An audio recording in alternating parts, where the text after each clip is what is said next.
tuli balwanyi abatamegebwa ze sigaba wini ze ni mwana wa mulwanyi akola appearance ye esookedde ddala okuva olunaku lwe yakubwa omukyala amanyiddwa nga Jennifer full figure olunaku olwaleero ng'ennaku z'omwezi 3 Septemba omwaka 2025 asoose na kubeera ng'akangazza n'okwogera ebigambo eby'obukaawu n'obusungu bw'agambye nti ye mulwanyi kitaawe mulwanyi nnyina mulwanyi ewaabwe balwana ekitenkanika era agambye nti tagaba wiini gwenna yakuba full figure olina okukitegeera nti the lady is back, the woman, the super lady omulwanyi Namige akomyewo full figure olunaku olwaleero okutuuka kwe oba okulabika kwe mu public okusookedde ddala oluvannyuma lw'okuwuttulwa kwe yawuttulwa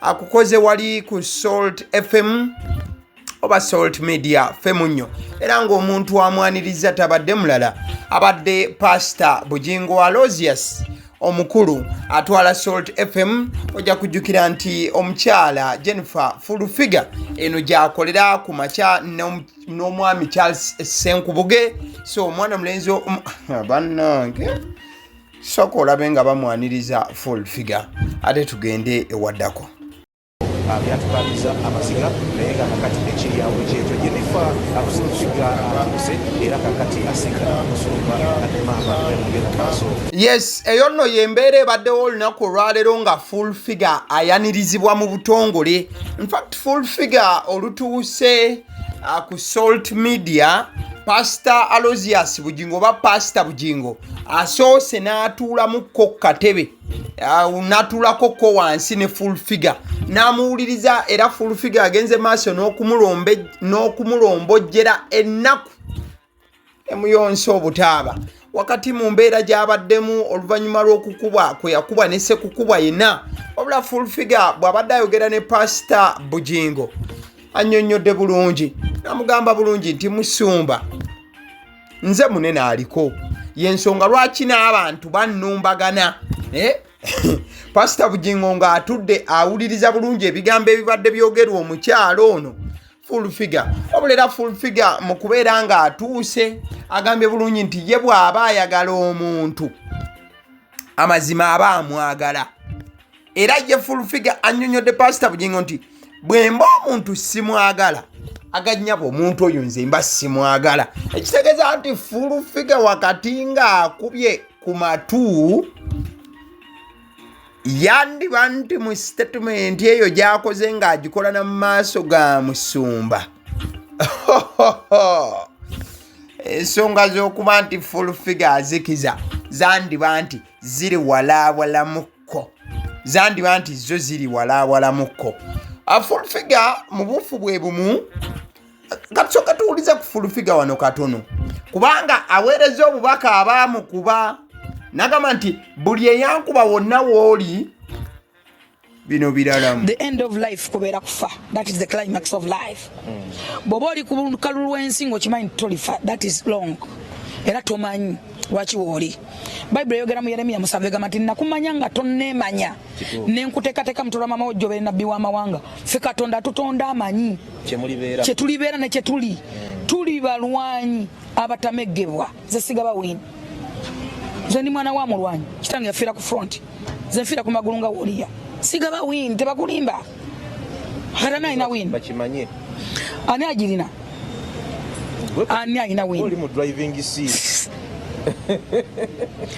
omanyi okubanga president yavule nakwa directive order jeno mwezi kalendo gavana kwa directive order manche kitegeeza end of life kubeera kufa full figure zenge bigambo bye byayogera ebisinga bubyetegereze nnyo birimu embeera y'okutiisa oyo yenna abamuwuliriza naddala nga gwe yali yenyigidde mu by'okumukubakuba full figure agambye nti the end of life kuba kufa nti oba ki obulamu gye bukkira bukkana kufa nga sinnagenda ku bimuli biweereddwa full figure ng'akomyewo okuva mu ddwaliro full figure agambye nti olunaku lwe yawuttulwa n'enkeera amawulire ge gatandika okusaasaana State House yabuna emiwabo okakana nga bakoze order nti president si yeke yakola order ku kukubwa kwa full figure wabula nti ne General Muhoozi Kainerugaba CDF w'eggwanga lino amawulire olwamutuukako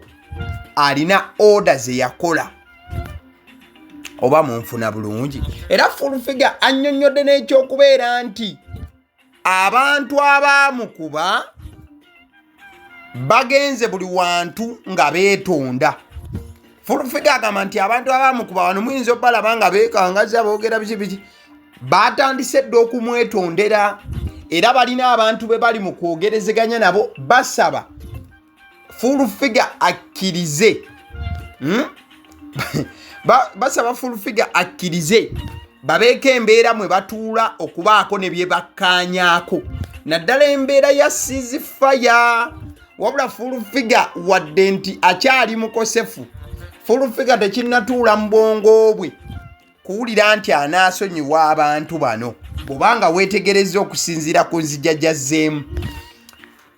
Full figure nga yakatuuka atuuse abantu abamu bakyaselebratinga nga n'omu ku bantu abakyali mu ssanyu olw'okukubwa kwa full figure ye Fifi the Queen nti n'olunaku olwaleero era Fifi the Queen azzeemu n'abaako obubaka bwaweereza. Nkusomere ku bubaka buno. Obubaka bw'olaba ku screen buwandikiddwa Fifi the Queen still ono ye tannawummula okuva we baakubye full figure. Wiiki kumpi tugenda kugiweza nnamba akyagamba nti nnyina okwongerayo akantu buli kadde. Fifi the Queen agambye nti waggulu w'omuvumi waliyo omukubi Nameere ma whoever is boxing me buli anankuba ebikonde telling me how that man will abuse me please shut up. Fifi the Queen n'agamba nti buli muntu avuddeyo ng'oli mu mugamba mbu alekeraawo olw'ensonga nti oyo omusajja ajja kumuvuma munna amuyise musajja Fifi the Queen n'abagamba nti buli avaayo ng'atiisatiisa Fifi the Queen nti oyo omusajja ajja muvuma nti mulekeraawo. Before that, what was his reason to insult me, my children, my husband? Fifi the Queen agamba nti omusajja ono yamuvuma n'avuma n'abaana be ne bbaawe atandise kubanga ate omukyala amuyita musajja. Where were you when she was calling us all sorts of names? Nti mwali ludda wange nga ono abayita ebinnya byonna. Fifi the Queen olukongolo ng'aluteeka ku full figure agamba nti yamuvuma n'amuyita amannya gonna mwe yavumira n'omwana we n'abaana be wamu ne bbaawe. Full figure agamba nkiddamu whatever I said is or was from the bottom and dark part of my heart. Fifi the Queen n'agamba nti ebigambo byonna byazaayogera ku full figure tabyejjusa byava mu katundu akasinga okubeera akajjudde enzikiza mu mutima gwe. Eyakubye yatusooseeyo busoosi tuli bangi era tukyafumba. Fifi the Queen n'asuubiza nti essaawa yonna omuntu eyakubye full figure nti yasooseeyo busoosi mbwera bo bakyajja ranka baazikozeemu pupu bigambo bya Fifi the Queen ng'abiweereza full figure era nga ye Fifi the Queen akyajaganya ku lw'okukubwa kwa full figure wabula bangi nga bakyajaganya ate full figure ayinako abantu be abamwagala ennyo era abamusanyukira.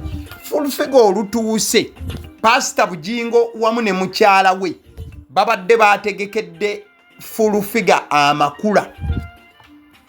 Makula Bugingo mukyala wa Pastor Bugingo wamu ne Pastor Bugingo babadde bategekedde full figure ekimuli ekimukulisaayo mu ddwaliro era ekimuli kino bawandiseeko ebigambo ebigamba nti get well soon.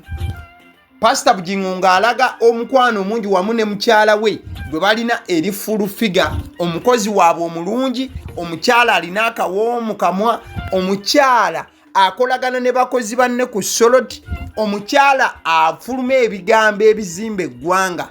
Pastor Bugingo amusiime era n'amuteerako nti get well soon, wona bulungi mangu full figure. okomewo osobera okubeera nti eggwanga olyongera oddiweereza ne sekuweereza yina ku kifaananyi ekibadde kitambula ensangi zino ekya full figure ng'akubiddwa era yenna ng'awulubadde. Full figure akakasiza nti amazima ekifaananyi kino ye yakifulumya. Full figure agamba nti kino ekifaananyi tekibadde kya AI ng'abamu we mubadde mugamba. Agamba nti ekifaananyi ekyasaasaana ye yakita kubanga amazima bw'atyo bwe yali afaanana baamukuba ne bamuleka mu kkubiro. In fact kambafunire ekifaananyi kya katikati eddakiika eno nga full figure bw'afaanana ng'ovudde ku kino ekibadde kitambuzibwa wali we yabadde awulubadde. She has a new look. Nenjagala nkikuteerewo nkikusemberezeemukko. Omanyi bafaani ba full figure abamu babadde bagamba full figure nawe mukyala mulwanyi tasobola kuba nti yakubwa ne sekukubwa yenna. Apaana mulimba mwagala kubanga musiiga muntu waffe ttoomi. Kati kankulage ku kifaananyi kino mukwano. Si ekifaananyi ekyo kiraba bulungi. Full figure bw'atyo bw'afaanana kati as of 3rd September 2025 full figure bwe baamukuba ebyaddala ekifaananyi kiri kye mwasooka okulaba omukazi bw'atyo bwe yali afaanana. Full figure olunaku olwaleero bwazze ku Salt Media wakolera ewali Salt TV ne Salt Radio. Full figure emimwa gibadde gikyazimbye. Omumwa guno ogwa waggulu guno gubadde gukyaliko ekizimbu ekinene. Gwe weetegereze bulungi awo kumpi n'ewali omuzindaalo ogulaba omumwa gwa waggulu. Full figure abadde omumwa gukyazimbye era ng'akyalina n'ekkanula ku mukono. Essegeeza nti paka nakati akyateekebwako eddagala. Mukazi wa Katonda akyali ku ddagala lwakuba aweereza obubaka obukamwe n'agamba mbu tagaba wiini. Era full figure olunaku olwaleero agambye nti bo bakulidde ku street era bakuze bakuba. Wabula era agambye nti mu bulamu buno omuntu olina okuba n'omwoyo w'amagezi ng'okola ebintu ebimu. Okitegeera?